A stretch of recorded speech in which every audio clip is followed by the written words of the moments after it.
In the world of Kaiju number 8, there is a being that reigns supreme above all as king. A monster that has been roaming the earth for centuries, secretly orchestrating the downfall of humanity. Kaiju number 9.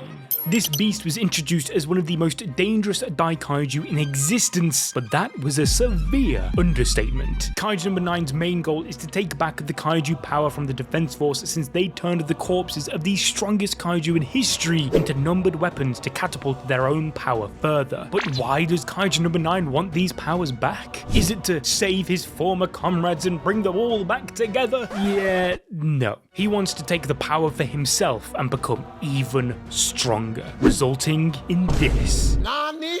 But before we get into all that, we have to rewind the beginning of Kaiju number 9's story in his battle with number 8, as there's a total of 4 instances where these two monsters clashed, as Kaiju number 9 is seen as a leader or even a father figure for the Kaiju, where throughout time he stood in the middle of the war against the humans. In fact, Kaiju number 9 took over the bodies of the strongest of each era, such as a shaman to then shogun and other notable figures where they aren't able to resist him. The only one who stood in his way were the ancient warriors. But what made it near impossible for Kaiju number 9 to win was an adversary in Kaiju number 8, who too had multiple hosts throughout the eras, marking the beginning of their intense rivalry. But then of course humans began their full frontal defense with the use of technology. By incorporating the Kaiju into weapons, their fight became easier, bringing a halt to the Kaiju destruction of humanity. However, Kaiju number 9 never gave up. His war on the human race restarted when he infiltrated the aptitude test, easily defeating Shinomiya, who at this point was by far the strongest out of all the cadets, with a released state of 46%, which already puts her into the top tier of the defense force. She was destroying every Kaiju in her path until number 9 made its presence known, showing its control over the other Kaiju as it did the impossible. Kaiju number 9 resurrected the nearby dead Kaiju and actually increased their strength,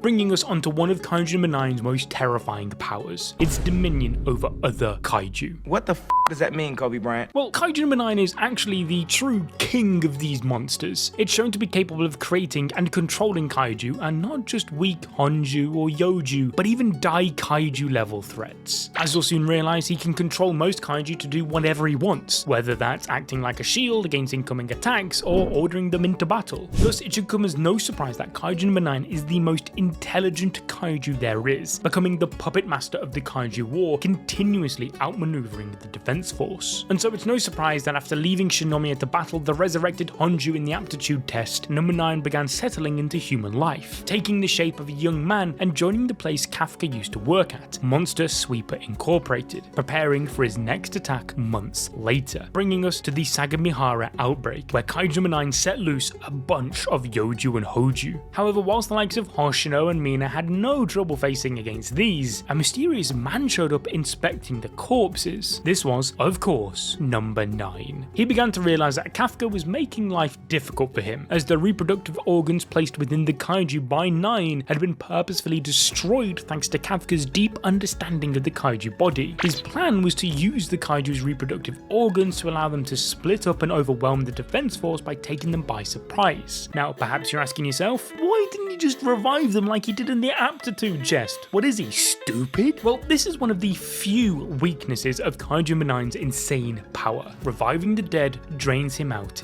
dearly. That's not all though. He soon learned the hard way that his accuracy using his projectile weapons also took a huge hit when in his human form when faced with Iharu. Determined to not return from his mission empty-handed, number 9 reverted back to his Kaiju form and prepared to battle, hoping to bring back a defense force member to research on. Iharu and Leno soon realized that they were screwed, thus radioed for backup. However, Kaiju number 9 was already one step ahead. He revealed another one of his abilities, which was to literally alter space-time and create his own mini pocket dimension, which blocked off any and all kinds of communication with the outside, whilst also stopping people from leaving. He originally created this ability to conceal himself from humanity, but the stronger and smarter he grew, Kaiju number 9 realized that it was equally as effective at hunting humanity too. And so with a single projectile, Kaiju number 9 pierced through the defense force suit, and had it not been for Leno being able able to react quick enough, he'd have died then and there. Realizing it was do or die, Leno locked in, but was soon hit with a reality check when Kaiju number 9 speed blitzed him, revealing yet another new form, with multiple limbs firing shots at him. Nonetheless, thanks to Iharu's bravery, the two could begin their fight back using one of Kaiju number 9's very few natural weaknesses, electricity. They fired conductor rounds at him, which, albeit only a tiny bit, made it hard for the monster to move, giving them a chance. That being said, it was all for nothing. As Kaiju number 9 realized he was outplayed, he opted to command the dead corpses around him to form one giant meat shield protecting him. The two had lost. But with both moments away from death, their savior arrived. Kaiju number 8.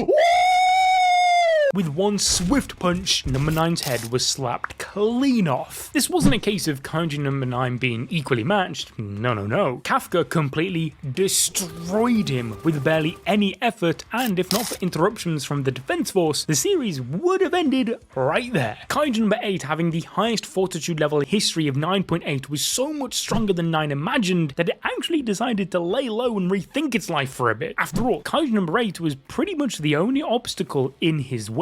And so, Kaiju number 9 sent a full frontal attack of the base where Mina's division was located. However, with her away, it was left upon Hoshino to take charge in their defense. In this attack, we see number 9's first created Daikaiju in number 10, who was showcased to have a fortitude level of 9. However, Hoshino managed to fend it off until Mina could return and finish the job. In spite of this, Kaiju number 9 gave 10 the control over multiple Yojus who are normally individualistic kaiju, and with 10's final dying screech, these Yoju gather together to send down a nuke on the division grounds, which forced Kafka to reveal his secret of being Kaiju number 8. Whilst all this was going on, number 9 used his time away to molt his body and enter a new form, ready to take back the power of the kaiju that fell into human hands. This new form was another example of Kaiju number 9's shape-shifting abilities, as he forcibly merged with another kaiju, this time an ant type, giving him his ant form, burrowing underground, beginning its assault on the defense force, targeting Kaiju number 8. Thanks to it being able to sense other kaiju similar to Kafka, number 9 was able to understand that the human in front of him was Kaiju number 8. However, number 9 had a game plan this time, one that literally turned the tide of the battle. A clone of himself appeared before Genarumi, stopping him from providing Kafka with backup, whilst other ant kaiju in the area began coming back from the dead. Nonetheless, Kikaru instead appeared to protect Kafka, facing not one, but 2 Kaiju number 9s, as he once again cloned his body to make it a fair fight. Things soon turn on their head again though when Kafka overcomes his fear of becoming a kaiju, showcasing just how much stronger he had gotten since his rampage against Isao, learning to use his power. Thus, like their first battle, Kaiju number 9 is completely outmatched. This was only a clone though, as Kaiju number 9 had a greater idea to grow even more powerful. It created clones to send as not just a diversion, but to learn. It was so obsessed with learning more about the defense force that even with Kafka damaging the core of a clone, the beta Kaiju number 9 refused to go back and reconnect with him. Instead, he simply enjoyed his battle with Narumi, since Kaiju number 9 becomes stronger the more it interacts with humans, learning and adapting in response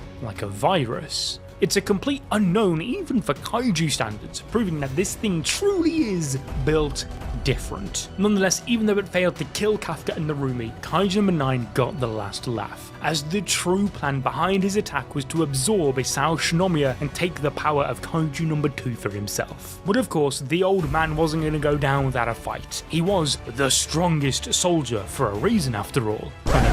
Unfortunately for the director, Kaiju number 9 had evolved far more than expected. Its previous fortitude level of 8.5 was completely wrong now. Throughout the battle, it overcome and adapted to Isao's immense power, absorbing him along with his Kaiju number 2 weapon, an event which changed everything in the story. Previously, Kaiju number 9 was completely outmatched by Kafka and couldn't defeat Narumi, but now it fights them both at the same time, and this is with the adverse effects it's suffering from fusing. Kaiju number 9 not only got a huge power boost from absorbing Kaiju number 2, but it also learned the best martial arts techniques in existence from Isao, as he was blessed with all his memories. And so, despite fighting the next generation of the Defense Force, they were completely powerless to do anything. This makes sense when you actually start to break down Kaiju number 2 and Isao's abilities. 1. Highly destructive energy beams in the form of lightning. 2. A powerful force field to defend against long-range attacks. And 3. Isao's squadron-style combat techniques, which put him a cut above the other Defense Force members. And as seen by Kafka later in the story, grown tremendously more powerful after learning martial arts, yeah, it's no surprise that Kaiju number 9 completely outmatched Narumi and Kaiju number 8 here. In spite of this,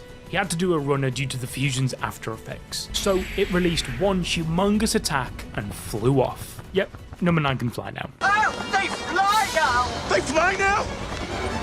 They fly now! Nonetheless, this resulted in one of the Defense Force's biggest losses ever. Things would only be about to get much, much worse though, as Kaiju number 9's next move would mark the start of the Great Kaiju era. Because remember earlier when I said that Kaiju number 9 can create Kaiju? Well, we learned from Kaiju number 10 that it was merely a prototype. This is a Kaiju with a fortitude level of 9.0, and it was merely the testing stage, because Kaiju number 9 was chilling in its domain, creating more insanely powerful Kaiju, using Isao's knowledge of each Defense Force member to ensure each one is the perfect counter. Thus, as Sosro states, this could mark the end for the nation. Number 9 does this by using the immense energy and strain produced by faults in the earth that act upon underground substances and plants to create Kaiju. There were 5 made in total, with each one on the level of a Daikaiju, resulting in number 9's next attack. Each one reaches a fortitude of over 9.0, which puts them in a completely different league. I mean, look how much damage Daikaiju have done in the past, and Kaiju number 9 is out here creating them like it's nothing? What's more, each one has their own personality, such as the one built to combat Shinomiya, Kaiju number 15. This one viewed 9 as her daddy, thus wanted to do everything to impress him. However, he had no care for the well-being or feelings of his creations, constantly moving the goalposts for 15, promising to get his approval if she could do what he asked, much like how Isao treated his own daughter. Unfortunately for 9, however, his creations were outmatched by the new Defense Force. However, there was one soldier who stood out amongst the rest. It was, of course, Mina Ashiro. She was the trump card of the Defense Force, who was annihilating the giant class Kaiju that he had summoned. Even the Kaiju created specifically to combat her, Kaiju number 14, who had the ability to instantly teleport and counter her sniper. However, all of this was part of number 9's plan into targeting her. And so, polarizing Kafka, Kaiju number 9 desires Mina's power for himself, whilst Kafka wants to reach her strength and fight alongside her. And so, the monster aims to kidnap the one woman who has constantly been a thorn in the side of the Kaiju. Remember, Kaiju number 9 has the memories of Isao, where he stated that eliminating Kaiju would never be the same again with her. It wants to use her immense power to increase the strength of its own forces, so it can have an army of giant class Kaiju with tremendous shooting abilities, since remember, Mina is known as the super giant class Kaiju killer, and without her, humanity is pretty much powerless against these types of Kaiju. I mean, look at the fight against Kaiju number 6. It was stated that Mina could have reduced the damage to a third of what it actually was, instead of many soldiers losing their lives and Hikari Shinomiya having to sacrifice herself just so that they could win. This killing and absorption of Mina was also a psychological attack, since Mina Ashiro was the hero of Japan, known by all, and by killing her in front of everyone, they'd be completely broken mentally with no will left to go on. And so the Kaiju that Mina had shot out of the sky was merely one half of a twin pairing. Thus, Kaiju number 9 used the other half as a teleporter to appear and ambush Mina at close range, where she's at her utmost weakest. Kafka obviously wanted to save his childhood best friend, but Kaiju number 9 had another wave of attack waiting. An insane amount of Kaiju with a fortitude of over 8, which would even keep Kaiju number 8 busy for long enough, since he values human life above all else. Yet, something outside of 9's expectations occurred. The power of Kaiju number 6 that no one could handle had finally found a user, Leno Ichikawa, who supported Kafka and led a path towards Mina. Whilst he was absorbing her, he reveals Mina's fate is sealed, because since the ages, no matter the era, no matter how strong they may be, no one in history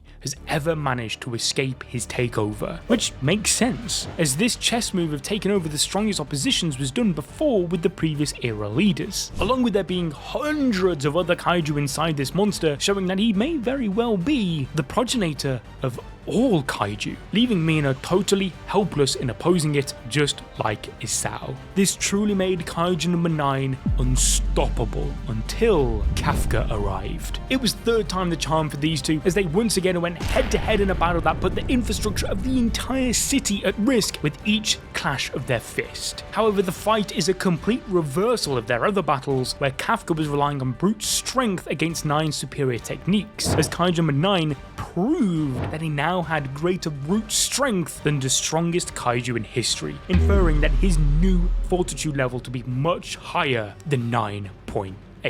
Kafka uses Isao's squadron style technique to fight as they both begin destroying the city around them, but none of his attacks are working, showing that Kaiju number 9's endurance truly is next level. We already saw it avoid death multiple times by protecting his core, but here, Kafka can't even break through the shell. But then thanks to Ashiro teaching him his own family secret techniques, Kafka creates his own new attack, called Modified Twin Blast. This was essential for the battle, as even Isao wouldn't have had knowledge of this attack beforehand. On top of that, it was in this moment that Kafka surpassed Isao himself. However, it didn't change anything, as it turns out that Kaiju number 9 had an inner shield ready around his core and instantly regenerated. You see, Kaiju number 9 is fascinated by humans. It doesn't understand them, but the more it interacts, fights, and eats them, the stronger and more capable it becomes. By absorbing more and more of humanity, this feeling to learn grows, and you can never learn everything.